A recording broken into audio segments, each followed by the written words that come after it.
Right. Okay. మీ చేతితో ఎన్ని బాంబులు విసురుంటారు? ఎంతమందిని చంపుంటారు? అంటే బాంబులు విసిరేది బాడీ గార్డ్స్ చేసేవాళ్ళు. మీరు చెప్తుంటే ఎయిరా అంటే వేస్తుండేనా? ఇలా అంటే వేసేవాళ్ళు. నేను కూడా ఎట్లుంటుందో చూస్తామని 2-3 సార్లు ఊరికే టెస్టింగ్ కోసం. గోళీలు వేసినట్టు వేసిర్రు ఇట్లా అంతే? అట్లా ఫ్యాషనేట్గా వేసిర్రా, ఫెరోషియస్గానే వేసిర్రా మీరు? ఊరికే టెస్టింగ్. టెస్టింగ్ కోసమే. చచ్చిపోయారా అట్లా ఎవరైనా? లేదు, ఊరికే అడవి ప్రాంతంలో ఎట్లా ఈ బాంబులు బాగున్నాయా లేదా అని టెస్టింగ్. క్వాలిటీ బాంబులు తెప్పిస్తున్నట్టు కదా మీరు, నిజమేనా? ఎక్కడి నుంచి? ఏమో ఇంపోర్ట్ చేసేదని తెలుసు నాకు. లేదు, మీరే చూడుతుండేనా?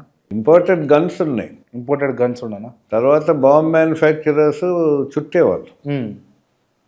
నాకు చుట్టేది రాదు, బాంబులు విసిరేది రాదు. నా పక్కన కానీ గురి పెడితే బరాబర్ కాలుస్తుండేనట కదా? అది చిన్నప్పటి నుంచి ఒక ఫ్యాన్సీ. మా గురి చూపించుకునేదానికి మా పాప మీదనే యాపిల్ పెట్టి, చిన్న పాప ఎయిర్ గన్తో కాల్చాను. అది ఎవరు ఫెయిల్ అవ్వలే? ఏం కాదు. ఏం కాలేదు. టార్గెట్ యాపిల్ తగిలింది. యాపిల్ తగిలింది అంటే డైరెక్ట్ టార్గెట్ కొట్టింది. టార్గెట్ అంటే మీరు గన్ గురి పెడితే అవతల టార్గెట్ మిస్ అవ్వదు, అంతేనా? మిస్ అవ్వదు ఆ దినాల్లో. ఆ దినాల్లో. ఇప్పుడు అలా ట్రై చేయలేదు. ట్రై చేయలేదు కానీ కాల్చగలరు. ఇప్పటికి కూడా అంతేనా? 70 పైన ఉన్నది మీ వయసు? 70 పైన ఉన్నది. 72 72 ఉన్నారు.